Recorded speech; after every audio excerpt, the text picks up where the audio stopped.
El estrés al final es inflamatorio y la inflamación deriva en molestias digestivas seguro. Las molestias más típicas ahora son sobre todo hinchazón, gases, digestiones muy pesadas, problemas a la hora de ir al baño, tanto diarreas como estreñimiento. ¿Cómo sabes que tienes una alteración en la microbiota? Primero, mirar tus heces. Las heces serían una buena forma de ver cómo está tu microbiota. Siempre pregunto cómo son las heces y mucha gente me lo dice como riéndose, un poco incómoda. Yo digo, no, es súper importante y me da muchísima información. Al baño deberíamos ir todos los días y las heces deberían ser normales, como una salchicha que la podamos expulsar con facilidad. Comer y justamente después de comer acabar con una barriga de hinchazón, ¿es un síntoma de alguna intolerancia o de que algo está fallando? Sí, claro, la hinchazón es el síntoma, número uno además de los ajustes en la microbiota. El SIBO es sobrecrecimiento bacteriano, algún grupo de bacterias que está por encima de su nivel en el intestino delgado y produce molestias. Entonces, tú puedes comer genial, ser real fooder, por ejemplo, hacer 3 comidas al día, hacer deporte y todo, y tener SIBO. Tenemos tal nivel de inconsciencia de algo tan básico como que los alimentos que entran por tu boca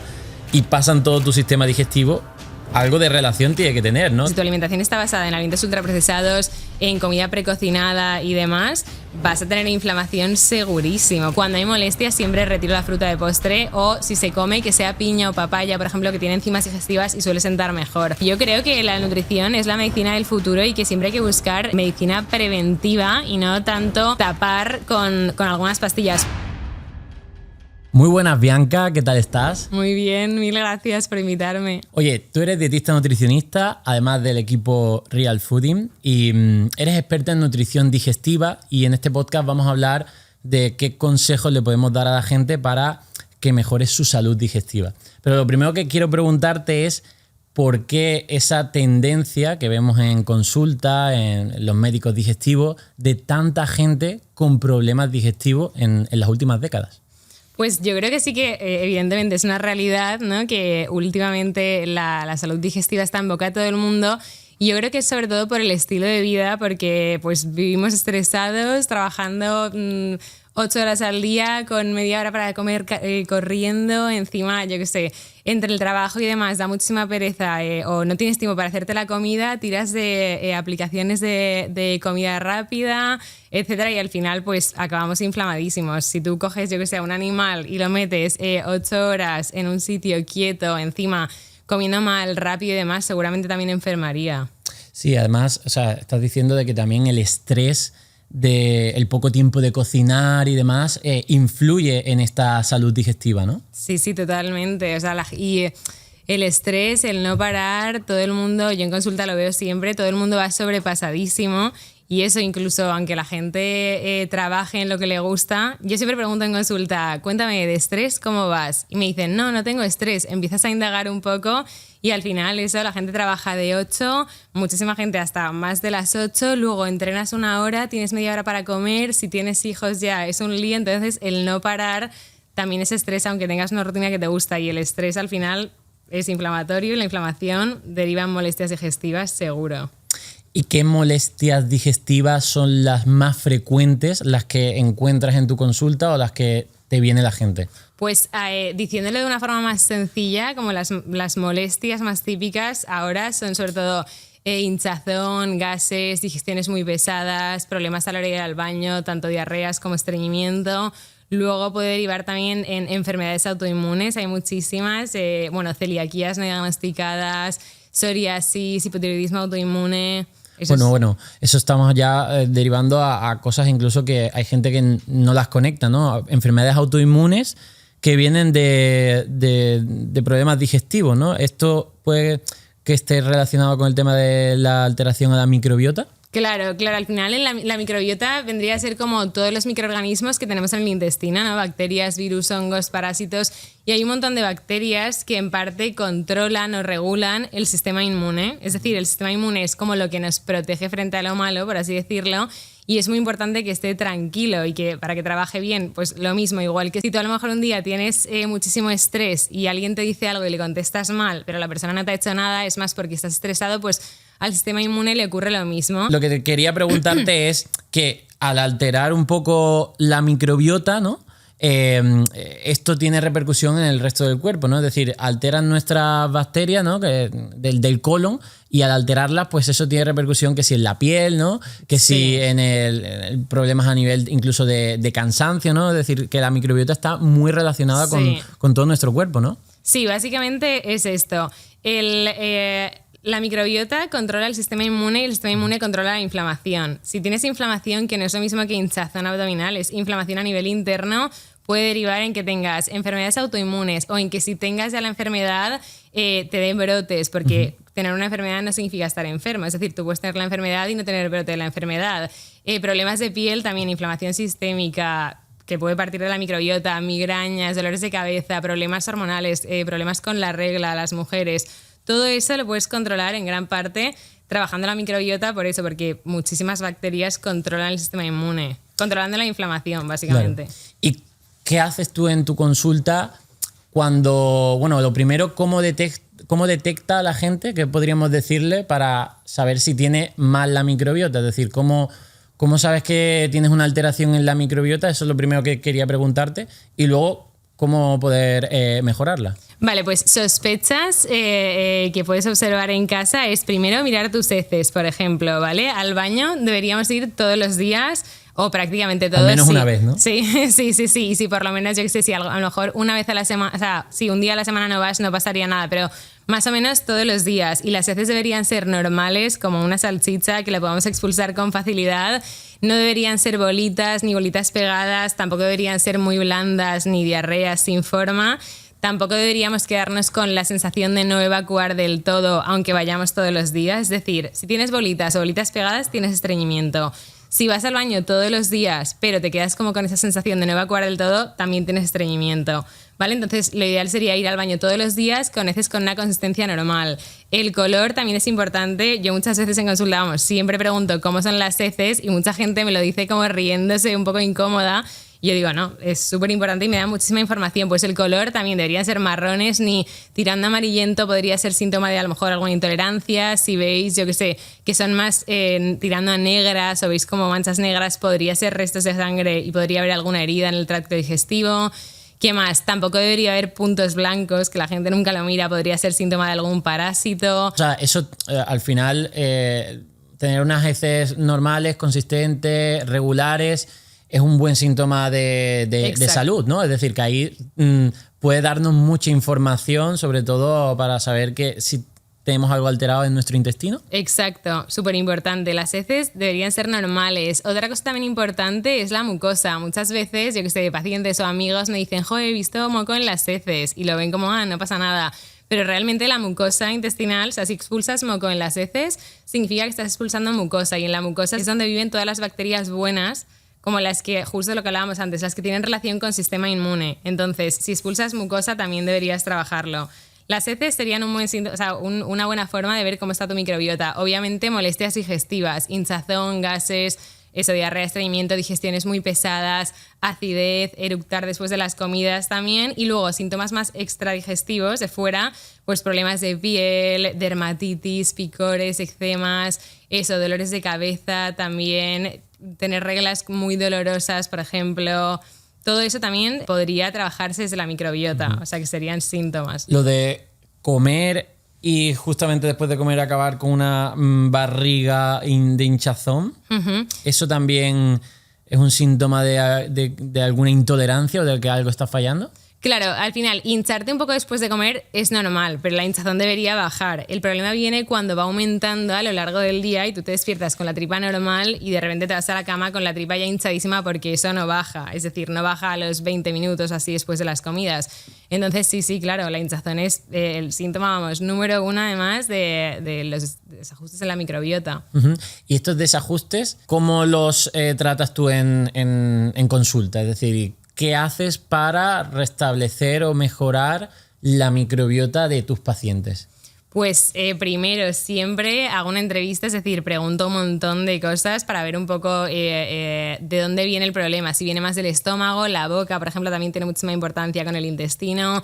si es algo más intestinal, y con toda esa información depende un poco del caso. Hay veces que simplemente cambiando hábitos de alimentación y estilo de vida, gestionando el estrés también, la gente mejora un montón. Y luego también hay personas, que son muchísimas, que comen genial, hacen 3 comidas al día, todo perfecto, y aún así tienen molestias. Y ahí ya se trata de hacer dietas más específicas. Lo que se hace son pues dietas de exclusión, es decir, se quitan algunos alimentos dependiendo del caso, pues unos alimentos u otros, se quitan algunos alimentos de forma temporal, y luego muchas veces pues con suplementación también y demás se trabaja la microbiota con el objetivo de que el día de mañana puedan comer de todo otra vez, encontrarse bien y no tomar ningún suplemento. No sé si me explico. Sí. De hecho, quiero incidir aquí porque me parece muy, muy interesante. Yo tengo mucha gente que me dice, oye Carlos, yo como bien, hago deporte, lo que tú dices, y hay algo que me sienta mal en el estómago. El pasado de esos pacientes, de esa gente, es que ha tenido muy malos hábitos. Por tanto, es posible que tú, con malos hábitos anteriores, ¿no? Digamos en tu histórico, generes una alteración que luego, aunque comas bien, aunque ya cambies de hábito, ya estás jodido, ¿no? Y ahora hay que intervenir de forma más específica, ¿no? Con lo que hablas de ver cuáles son los alimentos que a lo mejor te están sentando mal. Que dentro de esos alimentos puede haber alimentos que consideramos saludables, ¿no? Es decir, claro, hay gente que tú en consulta les dices, oye, vamos a tener que quitar la cebolla o el ajo porque eso te está inflamando o te está sentando mal, ¿no? ¿Cómo es esas dietas de exclusión? Porque también hay gente que se puede agobiar y decir, oye, es que no puedo comer nada, ¿no? Claro, pues depende un poco. Por ejemplo, las 3 cosas yo creo más típicas en consulta o que la gente más conoce sería a lo mejor intolerancias a fructosa, sorbito, los sobrecrecimientos bacterianos, y ahí sería una dieta de exclusión, pues dependiendo un poco del caso, pero de los alimentos que peor suelen sentar. Por ejemplo, si tienes SIBO, vale, lo explico un poco ahora. Sí, ¿qué es el SIBO? Porque sí, ahora sí, eso está en boca de todos. ¿Qué vale, es el SIBO? El SIBO es sobrecrecimiento bacteriano, ¿vale? Es decir, es un sobrecrecimiento de bacterias en el intestino delgado, algún grupo de bacterias que crece o que está por encima de su nivel en el intestino delgado y produce molestias. Entonces, tú puedes comer genial, ser real fooder, por ejemplo, hacer 3 comidas al día, hacer deporte y todo, y tener SIBO, que los síntomas que da son hinchazón, gases, digestiones pesadas, dolor abdominal y molestias a la hora de ir al baño, y puedes tener molestias aun comiendo perfecto. Y por ejemplo, en SIBO muchas veces quitamos, ajo, cebolla, pimiento, berenjena, que son alimentos súper saludables, súper recomendables, pero que en ese momento a ti, si tienes SIBO, te van a sentar mal. Entonces, por las bacterias, ¿no? Claro, porque las bacterias se lo comen, lo fermentan y eso da lugar a molestias. Claro, vale. O sea, el SIBO, que ahora está en boca de tanta gente, hablaremos, te pediré opinión si realmente está bien o mal diagnosticado, o si es verdad que tanta gente tiene ese sobrecrecimiento bacteriano. Pero bueno, en ese sobrecrecimiento de esas bacterias, el problema es que una serie de alimentos van a hacer que esas bacterias produzcan pues ese hinchazón, ¿no? Es decir, sí, que fermenten demasiado.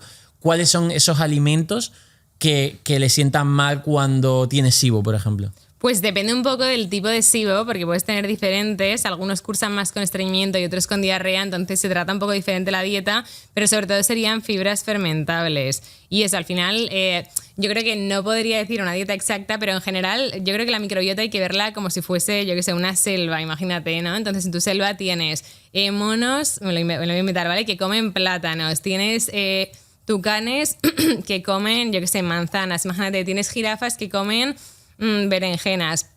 Si tú has estado durante muchísimos años comiendo, por ejemplo, solo berenjenas, es posible que, estoy exagerando, ¿vale? Pero muchos ultraprocesados, por ejemplo, es posible que algunos animales o grupos, familias animales de tu selva hayan muerto y estén casi en extinción. Entonces, ahora de repente metes, plátanos que le encantaban a los monos y llevas años sin comer o sin comer comida saludable y sienta mal porque pues, tu cuerpo se ha acostumbrado mucho a no comerlo, ¿sabes? Entonces, depende un poco si tienes SIBO, si tienes candidiasis intestinal o candidiasis vaginal con recurrencia, si tienes ardor. Al final, lo que quitaremos serán los alimentos que más dan de comer a las bacterias que están sobrecrecidas o a los animales que están sobrecrecidos, los quitaremos de forma temporal para que vuelvan a su equilibrio y no esté la selva llena de monos sin un pájaro, ¿no? Y después, más adelante, cuando ya te encuentres bien y esas bacterias hayan bajado, volveremos a reintroducirla, ¿entiendes? Sí. De hecho, no lo había visto de esta perspectiva, pero ahora lo entiendo, ¿no? Decir, oye, cómo hay una serie de bacterias que están sobrecrecidas y hay que dejarle de alimentarlas para que reduzcan y se equilibren, ¿no? Al final todo esto es como un equilibrio en tu microbiota, ¿no? Que una vez equilibrada mantiene también el equilibrio en tu cuerpo, ¿no? Y empiezan a quitarse estos malestares, ¿no? Te quería preguntar precisamente por qué efecto también tiene en la microbiota los ultraprocesados, porque lo hablé también con Sandra, ¿no? Probablemente el exceso de estos ultraprocesados está alimentando a bacterias en nuestro microbiota que no debería, ¿no? Y eso a su vez es lo que puede en un futuro generar estos problemas digestivos crónicos, ¿no? ¿Es así realmente? Claro, o sea, al final, y más allá de la microbiota, o sea, simplificándolo muchísimo más, si tú comes ultraprocesados, puntualmente no pasa nada, pero en general, si tu alimentación está basada en alimentos ultraprocesados, en comida precocinada y demás, vas a tener inflamación segurísimo, porque al final son todo aceites refinados, azúcares, aditivos, cosas que tú le das la etiqueta, tú eres nutricionista, pero yo le doy la etiqueta a cualquier persona que no es nutricionista y seguro que en cualquier ultraprocesado hay 5 cosas que no tienen idea, 5 aditivos que no entiende, igual que ellos no lo entienden, el cuerpo tampoco lo entiende. Entonces, todo eso inflama y la inflamación es lo mismo, deriva en molestias digestivas. Es decir, si tú tienes inflamación a nivel interno, vas a tener molestias digestivas seguro. Al igual que si tienes molestias digestivas, vas a tener inflamación. Entonces, por lo menos controlar eliminar los alimentos que sabemos que nos inflaman sería la base sería como primero de salud y de salud digestiva. Interrumpo este episodio para decirte que este podcast no sería posible sin la ayuda de nuestros amigos de Moulinex y que como agradecimiento te vamos a dejar un 15% de descuento en toda la web. Lo único que tienes que utilizar es el código podcast15. Lo dejamos en la descripción. La gente es tan inconsciente, tenemos tal nivel de inconsciencia de algo tan básico como que los alimentos que entran por tu boca y pasan todo tu sistema digestivo, algo de relación tiene que tener, ¿no? O sea, la gente ni se plantea que lo que compra en el supermercado y se introduce en su boca, no se plantea ni siquiera qué efecto tiene eso que va a recorrer su cuerpo. Y el primer recorrido es el sistema digestivo, ¿no? O sea, eso me parece bastante fuerte cómo vivimos en ese matrix de que, oye, creemos que da igual tomarte un refresco que una alcachofa. Y oye, es que físicamente son alimentos totalmente diferentes y que van a tener un recorrido en nuestro cuerpo y un efecto totalmente diferente, ¿no? Pero también querría preguntarte sobre si nos estamos excediendo con respecto a un diagnóstico de este SIBO, ¿no? Es decir, por lo que cuentas, obviamente, cuanto más gente con malos hábitos, más sobrecrecimiento bacteriano, por lo que sí que es posible que haya más gente con SIBO, pero también puede haber mucho autodiagnóstico, ¿no? Es decir, no sé si tú ves en consulta gente que dice, oye, yo creo que tengo SIBO y a lo mejor no lo tiene, ¿no? ¿Cómo está el panorama? Sí, vamos, ahora, desde este verano que lo del SIBO se hizo súper viral, la frase número 1 de todos mis pacientes o todas las personas que vienen a mi consulta es: hola tal, creo que tengo SIBO, hola, vengo porque tengo SIBO. Entonces, sí que es verdad que si tienes hinchazón, tienes gases, tienes molestias a la hora de ir al baño o te han dicho toda la vida que tienes colon irritable, pues es muy probable que tengas SIBO. Ahora, el problema que veo yo, hay como algo bueno y algo malo. Para mí, que se haya hecho tan viral es bueno porque es verdad que muchísima gente tiene SIBO. Yo creo que como igual es mucho, pero el 70% de la población lo ha tenido o lo tiene o lo va a tener. O sea, muchísima gente lo tiene y es una realidad. Las redes sociales han hecho mucho bien en el sentido de que se ha viralizado y mucha gente que llevaba años yendo a médicos, yendo a especialistas de la salud y les decían que era estrés, que tenían que vivir con esas molestias, que era colon irritable, que no había nada que hacer o como si estuviesen locos, básicamente. Hay mucha gente que ha vivido esa situación y por lo menos el que se haya hecho viral le ha dado nombre y le ha dado alivio a todas esas personas y también le ha hecho importante, como que, ¿no? justo como que den el paso de ir a, pues por ejemplo, al nutricionista a trabajarlo. Ahora, hay como determinados pasos. Tú puedes tener todos los síntomas y es probable que tengas SIBO, pero tienes que ver cómo comes. Si estás bebiendo alcohol todos los fines de semana, si comes fatal o si comes en 5 minutos lo primero que sea en el trabajo con muchísimo estrés, el estrés igual, si tienes un montón de estrés.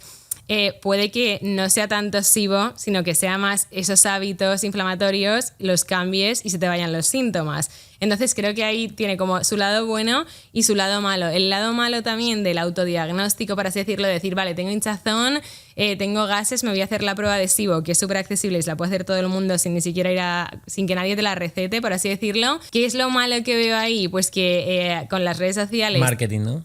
No, bueno, un poco podría ser también ahora que lo dices, pero más allá de marketing es que tú ahora buscas en Google SIBO, bueno, en Instagram, SIBO Dieta Foodmap y te salen un montón de cosas. Entonces yo también he tenido muchos pacientes que llegan a mi consulta llorando porque a lo mejor llevan prácticamente un año con una dieta súper restrictiva a base de calabacín, calabaza y judías verdes únicamente y no pueden más y es porque lo han intentado hacer por su cuenta. Entonces sí que es importante saber que sí, creéis que tenéis SIBO o cualquier patología digestiva, por así decirlo, que esto no es una patología, pero si creéis que tenéis SIBO, yo os recomiendo que vayáis al nutricionista porque hacer una dieta por tu cuenta puede que se te alargue tanto que llegues a un agotamiento mental de comer todos los días 4 cosas y cuando ya quieras ponerle solución yendo a consulta no puedas porque estés tan agotado de comer 3 cosas que realmente no vas a ser capaz de hacer el tratamiento porque no puedes más. Entonces, en ese sentido, pues tiene lo bueno y también tiene ahí como su lado más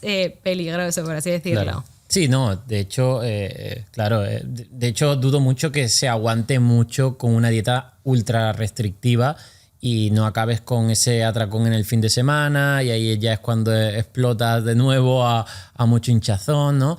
Y también miedo, muchísimo claro. miedo. Yo también he tenido pacientes que sí que es verdad que me gustaría transmitir que es verdad que el SIBO genera muchas molestias que pueden afectar a tu calidad de vida, que yo que sé, que vayas a trabajar y tengas muchísimos gases con olor que no puedes evitar expulsar y dificulta tu día a día. Entiendo que los problemas digestivos es algo que merma tu calidad del día a día y que por eso esos pacientes se ven como con esa, digamos, urgencia de buscar cualquier solución, ¿no? Uh-huh. Y también te tendré que decir, y yo creo que estarás de acuerdo conmigo, en atención primaria, en salud pública, no hay mucha ayuda, porque tú estás diciendo, ve a un nutricionista. Bueno, sí, ve a un nutricionista, págatelo si puedes, que ese nutricionista esté especializado en nutrición digestiva como eres tú, ¿no? Es decir, que son muchas etapas, muchas barreras que hay gente que no llega a eso, ¿no? Total, imagínate, mira, mis consultas duran 1 hora, las primeras consultas y las revisiones media hora o 20 minutos media hora.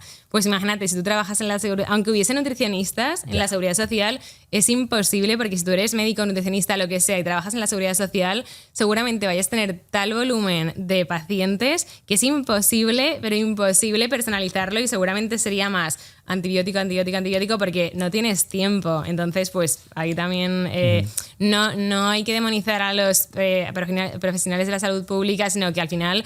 el sistema. Claro, es el sistema. Yo lo digo siempre, un montón de gente dice, jo, es que he ido a 1000 profesionales de la salud, no sé qué, estoy agotada, como que acaban odiando un poco a esa gente y en realidad yo creo que hay que ser empático y saber que, pues que es, al final la medicina es un trabajo y que si ellos van al hospital y tienen millones de pacientes en un tiempo muy limitado, claro, es imposible que sea personalizado.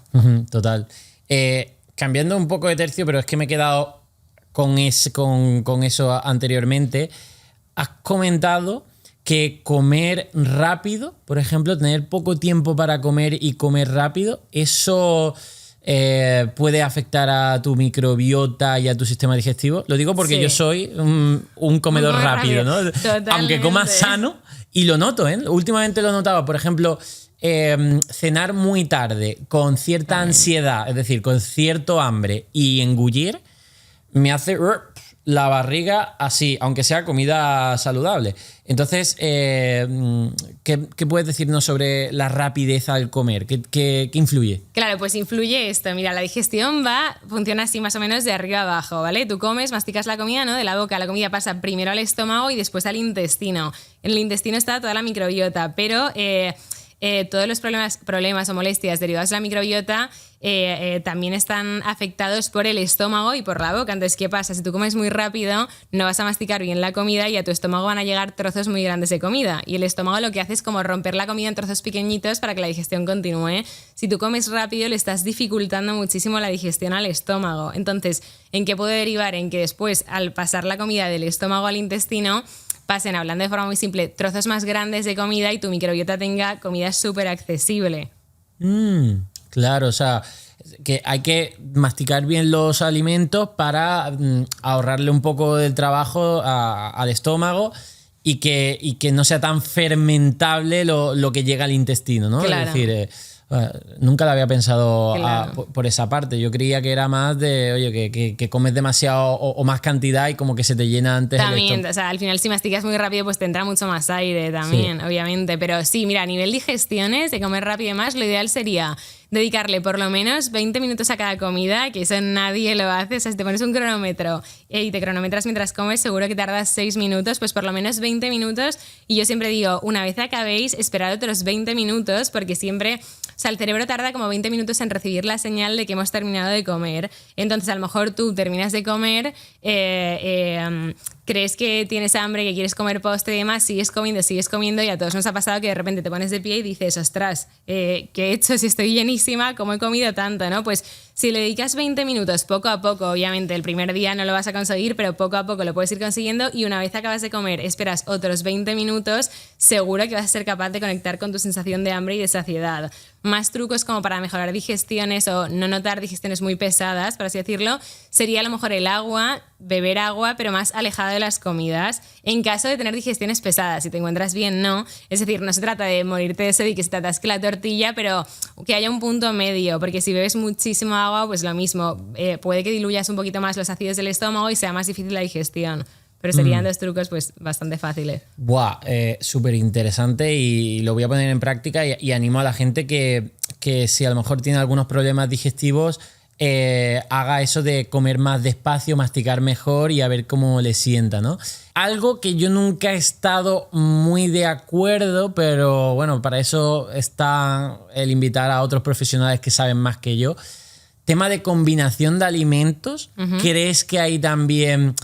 Hay combinaciones que son más, digamos, dificultosas a nivel de la digestión o esto depende de cada uno? Lo digo porque hay que si las dietas disociadas, que si hay gente que dice no, la fruta, por ejemplo, de postre no se puede tomar porque va a fermentar o que yo nunca he sido partidario de este tipo de cosas. Yo siempre he creído que, bueno, los alimentos pues ahí se mezclan todos y los que dicen no mezcles proteína con carbohidrato, digo, bueno, pues las legumbres son ambas cosas y a mí me sientan genial, ¿no?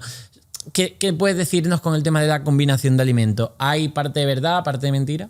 Yo creo que desde mi punto de vista se puede mezclar de todo, obviamente. Ahora, yo veo toda la comida pues con las gafas de la nutrición, de la salud digestiva, que es a lo que me dedico. Entonces, teniendo en cuenta que la mayoría de personas que vienen a mi consulta tienen molestias digestivas y que hablo un poco desde ahí, se puede mezclar de todo. Obviamente, si tienes molestias y te comes, yo qué sé, un mix de cebolla, pimiento, un montón de verduras mezcladas y con especias y demás, puede que te vaya a dar una digestión más pesada, pero para mí puedes mezclarlo todo. Sí que es verdad, lo único que la fruta de postre, cuando hay molestias digestivas, sí que suele dar mucha más molestia. Es decir, yo normalmente cuando hay molestias siempre retiro la fruta de postre o si se come que sea piña o papaya, por ejemplo, que tiene enzimas digestivas y suele sentar mejor. Pero para una persona normal que se encuentra bien, puede comer fruta de postre, puede mezclar todo. Aquí es donde está y por eso os traigo a este podcast lo que es recomendaciones para salud general, gente que a lo mejor no tiene problemas digestivos y esa fruta de postre pues va a estar bien. Y personas que a lo mejor sí le pueden sentar mal, ¿no? Y al final en redes sociales pues hay peleas de no, la fruta no se puede. Y el mismo que a lo mejor va dirigido a población con problemas digestivos intenta que eso sea para todo el mundo, ¿no? Y hay este tipo de contradicciones que espero que la gente pues vaya entendiendo, ¿no? Muy interesante también que todo esto afecta a una mejor digestión, también a una mejor saciedad, ¿no? Es decir, esto de masticación y todo eso, yo creo que también la gente que lo entienda, porque hoy también comemos con muchísima ansiedad y al final comemos más, ¿no? Cambiando otra vez de tercio, mucha gente me pregunta sobre la intolerancia a la fructosa. ¿Qué se le han diagnosticado? A mí me llega, Carlos, me acaban de diagnosticar intolerancia a la fructosa. ¿Qué hago? Porque entro en pánico porque asocio de que pues, si la fruta tiene fructosa, ya no voy a poder tomar fruta. Y tú eres un pesado diciendo que hay que comer fruta y ahora ya no voy a poder comer fruta. Entonces la gente se entra en pánico, yo tampoco sé qué decirle.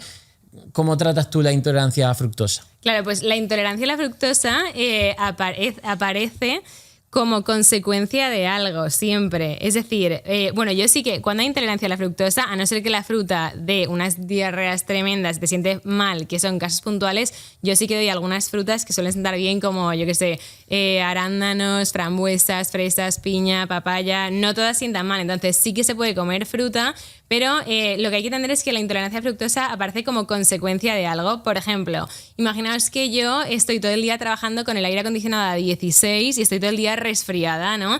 Resfriada y estoy todo el día tomándome pastillas para el resfriado.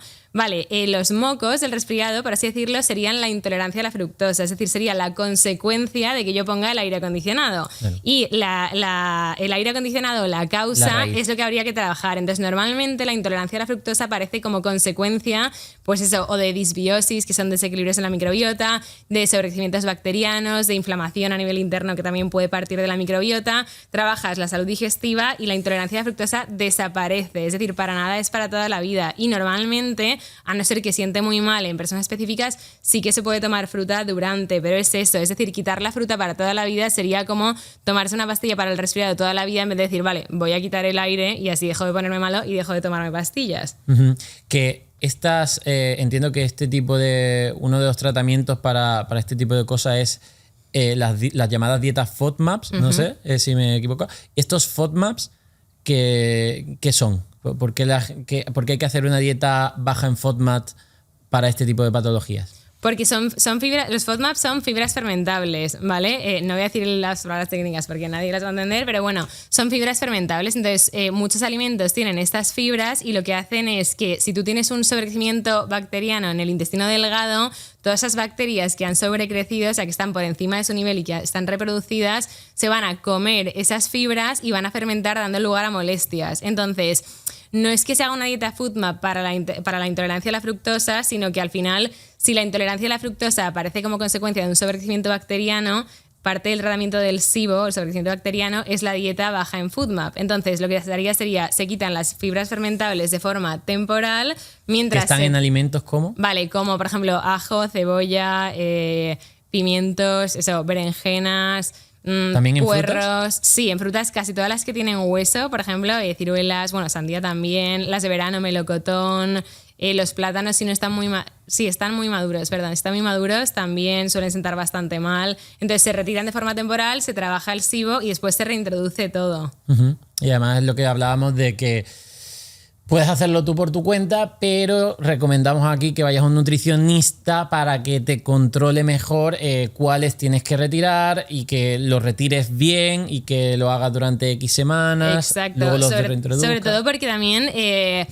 no todo es la teoría, es decir, también hay que contar la experiencia. Entonces, por ejemplo, yo que sé, el aguacate, si tú te lees la teoría de la dieta baja en FODMAP, deberíamos quitarlo porque tiene fibras fermentables, pero la realidad es que casi siempre sienta bien. Las lentejas igual, entonces hay que equilibrar un poco. Si a lo mejor te pones a buscar por tu cuenta en Google dieta FODMAP, te sale una lista gigante y es muy probable que vayas a retirar muchas más cosas de las que realmente tienes que retirar. Entonces, siempre es recomendable, yo lo haría con seguimiento. Si lo haces con seguimiento de nutricionista, segurísimo que el tratamiento va a ser mucho más corto, vas a estar mucho menos tiempo haciendo la dieta y mucho antes vas a poder volver a tu vida normal y a disfrutar de la variedad de comida y de frutas y verduras. Otra cosa que me dice la gente es, Carlos, tengo estreñimiento, ¿qué tomo? ¿Tomo avena? ¿Qué recomiendas tú cuando viene alguien con estreñimiento a tu consulta? Que entiendo también es multifactorial, por ejemplo, el sedentarismo puede afectar también a este estreñimiento.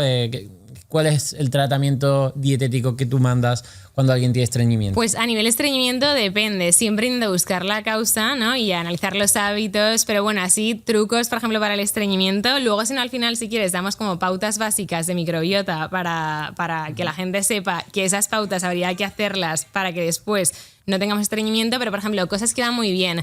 Además de verdura sería el paso, bueno, no ultraprocesado sería el número 1. Número 2 sería siempre en todas las comidas y cenas, la mitad del plato debería ser verdura y no vale poner arroz con pollo y 2 puntitos de pimiento rojo, tiene que ser medio plato de verdad. Sí. Grasas saludables ayudan un montón. Todo lo que sea grasa ayuda un montón porque estimulan un poco la vesícula y te ayudan a ir al baño. Entonces, grasas saludables, ¿dónde las puedo encontrar? Pescados azules pequeños, yo qué sé, sardinas, anchoas y aguacate, frutos secos, coco y todos sus derivados también. Más cosas para el estreñimiento. Yo muchas veces lo mando y va muy bien tomar 2 cucharadas de aceite de oliva virgen extra en ayunas por la mañana.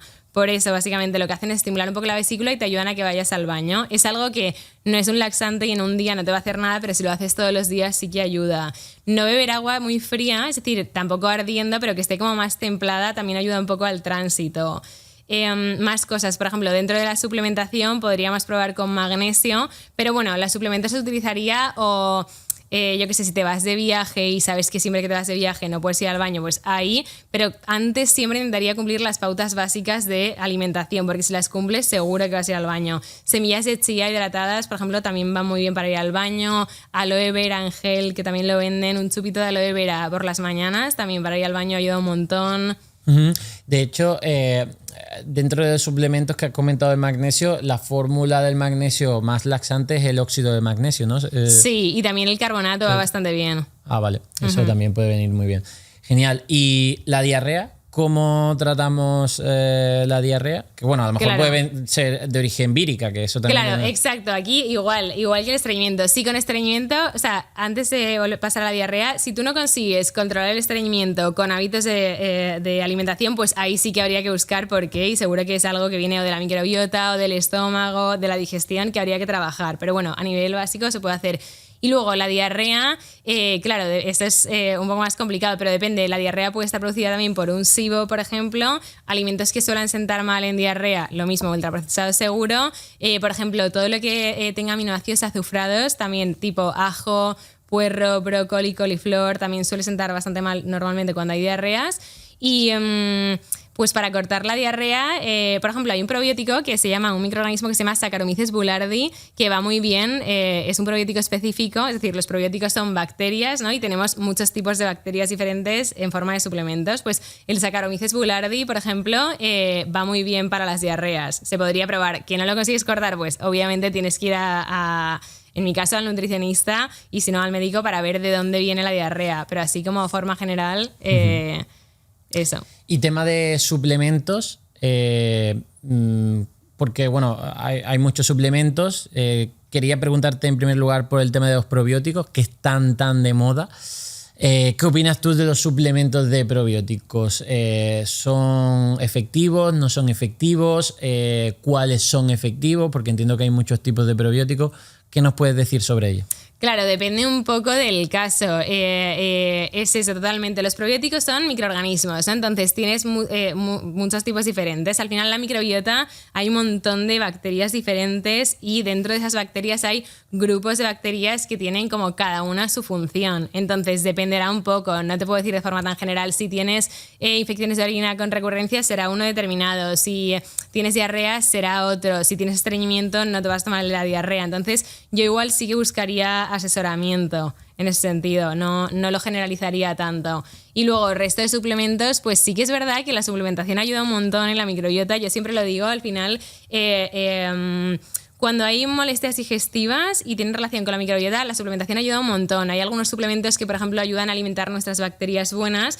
Yo siempre lo explico así, la microbiota la podríamos dividir como en 2 grandes grupos, hablando de forma muy simple, que sería, hay unas bacterias que son muy buenas y nos ayudan mucho, tienen relación con el sistema inmune y siempre nos interesa que estén elevadas, y luego hay otras que también son buenas, bacterias, hongos, de todo, ¿vale? Pero que a la mínima que sobrecrecen un poco generan molestia, entonces siempre se trata de que haya un equilibrio. Yo siempre trabajo, por ejemplo, las bacterias buenas, es la base de la salud digestiva, entre otras cosas, pues con algunos suplementos, pero se pueden encontrar con alimentos. Por ejemplo, ácido butírico, que es un ácido graso, lo podemos encontrar en el coco o en el ghee, que escribe GHEE, por si la gente no lo sabe, que es mantequilla clarificada y tiene mucho ácido butírico. Eso, por ejemplo, para las bacterias buenas es genial, para la microbiota. Todo lo que sea... ¿El coco puede ser coco, o sea, el coco alimento o el aceite de coco? Aceite de coco, Vale. yogur de coco, leche de coco, Vale. Ok. obviamente con buenos ingredientes, pero sí, todos los derivados. Luego, polifenoles, que sería un componente que tú ya lo sabrás, pero bueno, que tienen los frutos rojos, pues eso también a las bacterias buenas les encanta, por así decirlo. En arándanos, fresas, frambuesas, todo lo que sea frutos rojos, también potenciarlo bastante. Y luego el omega 3 también ayuda un montón a toda la microbiota buena, por así decirlo. Y está igual, lo que hemos dicho antes, en pescados azules pequeños, sobre todo, como mínimo deberíamos comer 4 veces a la semana pescado azul pequeño, que yo creo que casi ninguno lo cumplimos, y no latas de atún, que no es ni pescado azul pequeño, ¿vale? Ya. Y de hecho, otros suplementos, como por ejemplo el tema de los hongos, que ahora están muy de moda, la melena de león y todo esto, ¿qué puedes decirnos? Pues la melena de los hongos, hay muchos hongos que también ayudan a activar ciertas vías del sistema inmune y demás, se llama micoterapia. Entonces, por ejemplo, la melena de león, hablando de salud digestiva, es un hongo que lo que hace es ayudar mucho con la permeabilidad intestinal, ¿vale? Cuando hay molestias digestivas, suele haber mucha permeabilidad. ¿Qué significa esto? Imagínate que en tu intestino tenemos un montón de células que están así pegaditas, ¿no? Y tú te comes, yo que sé, un tomate y tu cuerpo quiere la vitamina del tomate. Pues esas células, que es como una puerta, se abren, entra la vitamina a la sangre y se cierran. ¿Qué ocurre? Cuando hay molestias, la permeabilidad aumenta, es decir, esas células se empiezan a separar y ya no se controla tanto qué entra y qué no deja de entrar. Entonces, el sistema inmune, si entran muchas cosas que no queremos, reacciona con una respuesta inflamatoria y de ahí pues aparecen un montón de molestias. Entonces, es muy importante que, bueno, saber que siempre normalmente que hay molestias digestivas hay permeabilidad. La permeabilidad se va mejorando a medida que mejoras las molestias, claro, y luego para sellar, por así decirlo, y que se cierre del todo, muchas personas utilizamos melena de león, que es un hongo que ayuda, entre otras cosas, a eso. Luego hay otros, por ejemplo, reishi sería otro hongo medicinal también, que se utiliza mucho, por ejemplo, en virus, cuando hay virus que no se consiguen quitar, yo que sé, Epstein-Barr u otros. Yo, por ejemplo, es como la típica cosa que siempre tengo en mi casa, un botecito con reishi, y si me pongo mala o lo que sea, me tomo ahí algún suplemento. Pero sí, activan muchas vías del sistema inmune. La melena de león, yo la utilizo un montón en general en salud digestiva. Sí, sería más como sobre todo para después de haber trabajado digestivo, por así decirlo, para prevenir que no vuelvas a estar mal, entre otras cosas. Y el tema de los prebióticos, que son como la comida para estas bacterias, ¿qué nos puedes decir sobre alimentos y suplementos prebióticos? ¿Son interesantes también incluir? Sí, también al final prebióticos también serían sobre todo los vegetales, así para que la gente lo sepa. Es decir, cuando tú haces una dieta, por ejemplo, lo que hablábamos antes, una dieta baja en FODMAP, que es baja en fibras fermentables, también estás retirando muchas fibras prebióticas, que no significa que sean malas, es decir, son buenísimas, pero durante, pues por ejemplo, los sobrecrientes bacterianos, la disbiosis, suelen sentar mal. Ahora, para después es súper importante. Es tan importante tener bacterias buenas, tipo comer alimentos fermentados, kombucha, yogures, todo esto.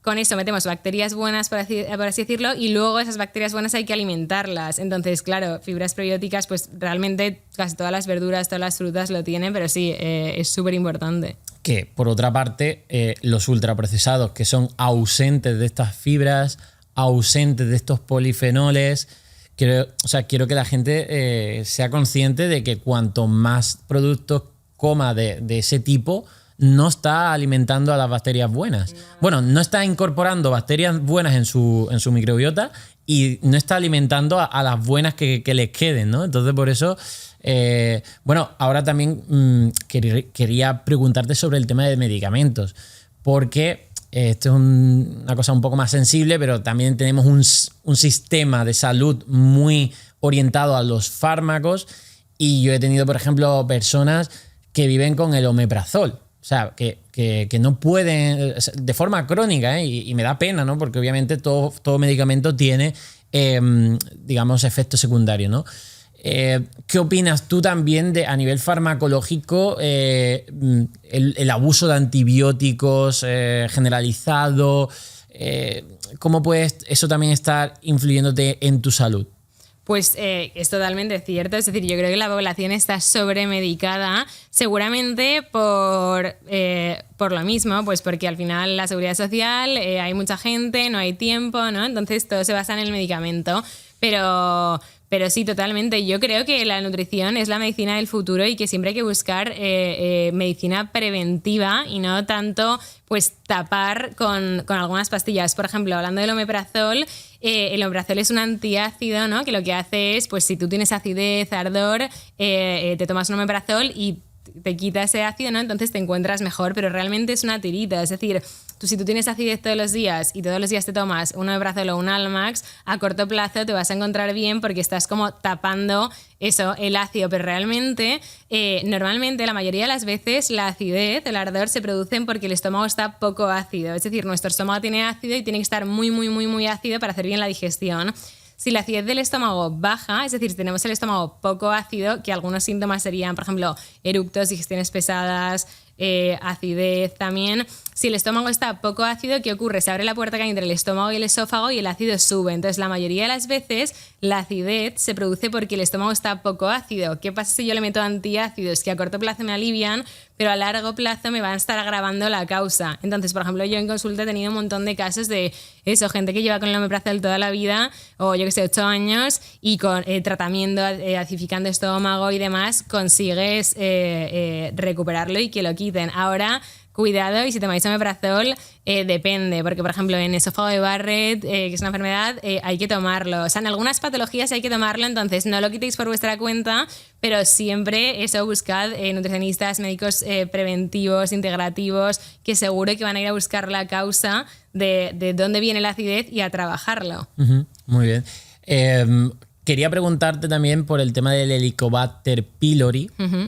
Que no sé si lo ves mucho en tu consulta, porque precisamente mi madre recientemente ha tenido ese Helicobacter y ha estado metiéndose un chute de antibióticos, cosa que a mí también me preocupaba un poco porque tal, aunque bueno, también yo le he ayudado mucho con la dieta, con añadir probióticos y todo esto, pero ¿qué es el Helicobacter pylori y qué tiene en relación con el sistema digestivo? Pues el Helicobacter es una bacteria que todos tenemos en el estómago, solo que a veces puede sobrecrecer. Entonces, cuando sobrecrece, ¿qué hace? Produce sobre todo dos cosas. Por un lado, daña la mucosa intestinal y baja la acidez del estómago. Es decir, el estómago es como una cajita que está cubierta, por así decirlo, con una capa de moco, ¿no? Y está muy ácido. El Helicobacter lo que hace es dañar la mucosa y bajar la acidez del estómago. Lo mismo, síntomas que da, lo mismo que decíamos antes, eructos, acidez, digestiones muy pesadas, dolor, opresión en la zona alta. Entonces, ¿qué ocurre? Sí que es importante eliminarlo, es decir, es una bacteria que te está, imagínate que tu estómago es rosa, pues te lo está pintando de azul, entonces lo tienes que matar, por así decirlo, para que deje de cambiarle el color, pero luego es muy importante también como trabajar el estómago para que vuelva a su color, ¿no? Entonces, el tratamiento del Helicobacter es antibiótico, puedes hacer el tratamiento médico, que es verdad que es súper fuerte, además, todo el mundo lo dice, o sea, son muchísimos antibióticos y... Muchas pastillas diarias. Sí, es una bomba. O puedes hacer también el tratamiento natural, que entre otras cosas se utilizan hongos de los que hablábamos antes. El tratamiento natural es más caro porque son suplementos, no son antibióticos que te manda el médico, y es mucho más largo, pero bueno, es una opción que está ahí. Yo creo que si yo lo tuviese, después de haber oído las quejas de todo el mundo con los antibióticos médicos, bueno, no lo sé, me lo plantearía. Es verdad que dentro del Helicobacter igual el tratamiento médico es más efectivo, o sea, es más rápido, el otro es más lento, pero bueno, saber en general que existen las dos opciones, tanto el natural como el médico, ya dependerá de cada persona cómo se trabaja, y lo más importante es que también es tipiquísimo de consulta. Tú puedes tener Helicobacter, lo puedes erradicar o matar, por así decirlo, o sea, lo puedes negativizar, pero puede que después sigas teniendo ardor, eructos, acidez, y eso ¿por qué ocurre? Es totalmente normal, y es porque el Helicobacter lo que ha hecho es dañarte la mucosa del estómago y bajar la acidez. Ahora lo has matado, pero eso sigue así. Entonces, desde la nutrición lo que hacemos es trabajar, pues por eso, otra vez lo mismo, con una dieta de exclusión, quitamos los alimentos que más te van a irritar. Es como si tienes una herida, imagínate, no le vas a poner limón, pues quitas algunos alimentos que te van a irritar más mientras trabajas la mucosa, acidificas el estómago, mejoras hábitos de digestiones, de comer despacio y todo esto, y sí que puedes encontrarte bien, pero sí que tienes que hacer los pasos, que sería eliminar el Helicobacter y después ya reestructurar todo lo demás. Pero sí, creo que mucha gente no lo sabe y que hay mucha frustración en las molestias digestivas pues por eso, porque a lo mejor tratas el Helicobacter con medicina y dices, joder, si sigo igual, ¿qué me pasa? ¿Qué hago? ¿No? Y sigues buscando pruebas y demás, pues saber que sí que se puede mejorar una pasada. Y antes has comentado, y quiero tocar este tema, que muchas veces para el tema de temas digestivos que a lo mejor médicos no daban con la tecla de qué pasaba ahí, pues lo achacaban todo al estrés. No, tú rebaja el estrés que se te quitará esto. Hay parte de verdad, ¿no? Es decir, está muy conectado nuestro cerebro, las señales que le estamos dando a tu cuerpo, porque, por ejemplo, yo noto mucho, y además esto también dependerá de cada persona, hay gente que se le cierra el estómago cuando tiene problemas personales, cuando tiene mucho estrés o ansiedad, a lo mejor se le cierra el estómago, y hay otros que se le abre, que digamos, tiene todavía más apetencia por comida gratificante, que muchas veces son los ultraprocesados. Pero en cualquier caso, ¿qué relación hay en nuestra mente con nuestro intestino? Es decir, esa conexión, porque también le llaman el segundo cerebro a nuestro intestino. ¿Qué nos puedes decir sobre esto? Pues sí, es real, la conexión es real y es verdad que un montón de neurotransmisores, de serotonina y demás, la mayoría se produce en el intestino, entonces la relación es bidireccional. Toda la gente que viene a mi consulta me dice siempre en la segunda consulta, a nivel anímico me encuentro mucho mejor, tengo muchísima más energía. Entonces, son ambas cosas, es decir, con la alimentación puedes cuidar, comiendo bien y demás, puedes cuidar la parte del intestino a la cabeza, pero la otra también es súper importante. Yo he tenido casos que me han dicho, imagínate, una persona que viene a mi consulta en un mes mejora una pasada, de repente vuelve a estar muy hinchada, pasan los meses, seguimos trabajando, sigue hinchada y de repente se divorcia a lo mejor y me dice, es que me he deshinchado totalmente, se me ha pasado todo. O personas que a lo mejor... El problema era el marido. Sí, o sea, era el estrés que te produce claro. Sí. O personas que, yo qué sé, que me dicen, joder, me encuentro genial, pero es que en la comida solo sigo teniendo gases. Y empiezas a indagar ahí y resulta que es que comen con su madre, que se llevan fatal o lo que sea, y es eso, está totalmente relacionado. Entonces, hay dos cosas. Una parte es entenderlo, es decir, entender que sí. Lo primero es entender que si estás expuesto a muchísimo estrés, seguro que todas las molestias digestivas o en la piel o en el cansancio vienen de ahí. Entonces, después tienes que ver por qué tengo estrés, ¿no? Yo siempre pregunto, cuando me dicen llevo 2 años así, siempre digo, ¿qué cambio en tu vida hace 2 años? A nivel vida. Y muchísimas veces todo lo desencadena pues un punto de estrés. Entonces, si estás pasando por un momento que no depende de ti, yo qué sé, tienes algún familiar enfermo o lo que sea, y no puedes hacer nada, tienes que entenderlo y decir, vale, tengo hinchazón, me encuentro un poco mal, esto es lo que hay ahora, a medida que vayan pasando los meses bajará todo esto, pero entenderlo. Y sobre todo de forma tranquila, porque si no aparece como la desesperación de joder, ¿qué quito? No sé qué, voy a restringir más para ver si me encuentro bien y para nada. Y luego, por otro lado, también ser consciente de que si vas a 1000, si estás todo el día trabajando, si no sabes poner límites en el trabajo,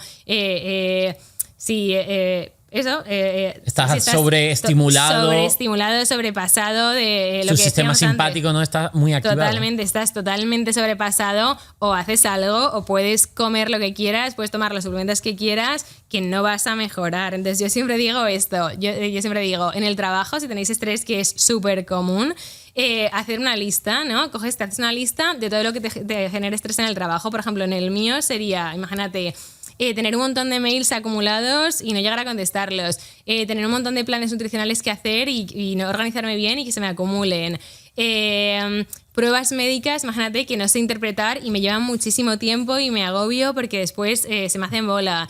O imagínate que tuviese un equipo súper tóxico. Esto no depende de ti, pero todo lo demás puedes estudiar para que las pruebas llegue a un punto en el que en 5 minutos seas capaz de interpretarlas. Organizarte para los correos y las dietas. Entonces, yo creo que esto lo debería hacer todo el mundo y segurísimo que un 30% de estrés bajarían y con ese 30% de estrés seguro que mejoran una pasada. Totalmente seguro. Sí, no, o sea, me parece bien esa técnica, escribirlo para ser consciente.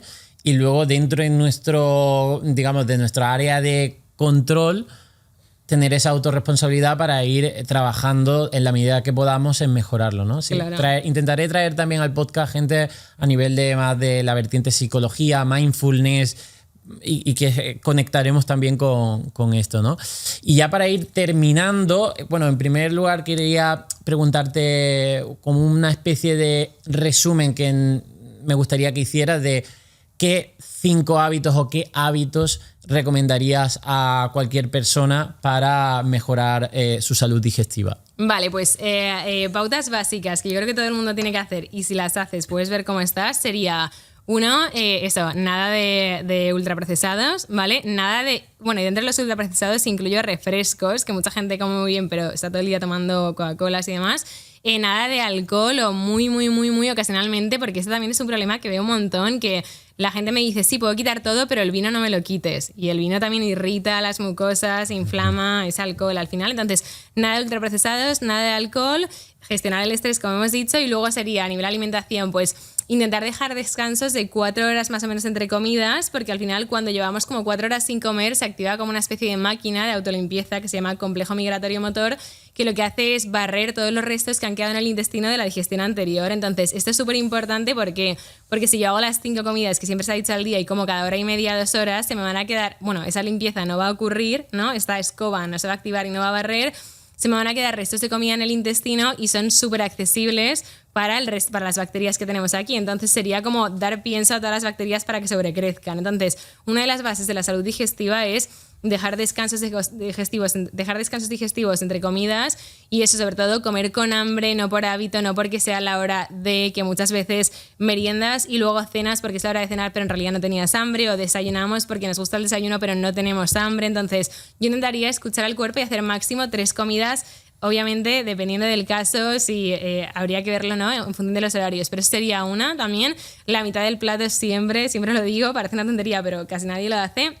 Debería ser verduras siempre, en bastante cantidad. Las comidas principales, ¿no? Exacto, en las comidas y las cenas, y cuanto más variadas, mejor, por lo que decías antes. Al final, cada microorganismo, por así decirlo, se alimenta de algunas fibras, entonces cuanto más variedad haya, muchísimo más variada va a estar tu microbiota. Esa sería la segunda, y luego, por ejemplo, incluir también alimentos fermentados. Lo que decíamos antes, todos los fermentados tienen muchísimos microorganismos vivos y además la fermentación en sí genera sustancias que son muy buenas pues para el hígado, como para el resto del cuerpo. Entonces también estaría muy bien. Yo creo que simplemente eso, sin ultraprocesados, sin alcohol, haciendo máximo 3 comidas al día, incluyendo la mitad del plato de verduras siempre en todas las comidas y gestionando el estrés, que no se lo he dicho. Uh-huh. Puedes incluir también fermentados. Yo creo que con eso lo llevas bien. Por ejemplo, lo que decíamos antes, la fruta de postre, si tienes molestias, pues suele hinchar. No es que sea mala, sino que suele hinchar. Si tienes hinchazón y molestias digestivas, pues priorizaría la verdura cruda a mediodía en vez de por la noche. No porque sea mala ni buena, simplemente que lo vas a digerir mejor y te vas a encontrar mejor por la noche. Y ya está, básicamente. Qué bien. Pues, bueno, también... Como estamos en los estudios de Moulinex y hacemos recetas con Air Fryer y demás, dinos una receta que podríamos hacer en Air Fryer, por ejemplo, que pues sea buena para la salud digestiva, por ejemplo. Vale, pues por ejemplo, una receta que yo ahora estoy adicta y me engancha un montón son los rollitos de zanahoria, que básicamente serían como fajitas, pero haces tú la fajita con zanahoria y huevos. Solo son 2 ingredientes. Rayas la zanahoria, pones un huevo, lo extiendes en una bandeja de horno o de air fryer en este caso, y ya está, lo metes y te sale como una fajita súper flexible y lo rellenas con lo que quieras. Yo qué sé, con rúcula le puedes poner pescados azules pequeños, por ejemplo, para darle ahí ese toque de omega 3, verduras rojas que tienen polifenoles también, lo que más os guste, pero está increíble y es muy fácil de hacer y va muy bien. Qué bien. Oye, pues ha salido un podcast súper guay, que tú te estabas un poquillo nerviosa, pero de verdad tienes muchísimo que aportar. Además eres muy joven y creo que, soy fiel defensor y creo que realmente vas a crecer un montón. Así que, oye, yo encantado de que hayas estado aquí. Espero que le haya ayudado muchísimo a la gente a entender y sobre todo percibir que la salud digestiva está muy conectada, es muy importante que la alimentación está en primer lugar conectada con esta salud digestiva, ¿no? Y que con estos consejos le aporten en su salud diaria. Así que, oye, encantado de que hayas estado aquí y que bueno, en un futuro vuelvas por aquí. Ojalá, por mi parte encantada, mil gracias y muy guay, me lo he pasado genial. Ojalá que os sirvan a todos los que estéis escuchando todos los consejos y nada, eso. Pues nada, muchas gracias a los oyentes, a los que están aquí. Por favor, darle like, suscribiros al canal. Está teniendo muy buena acogida. Yo no me lo esperaba y seguiremos dando caña en el próximo episodio.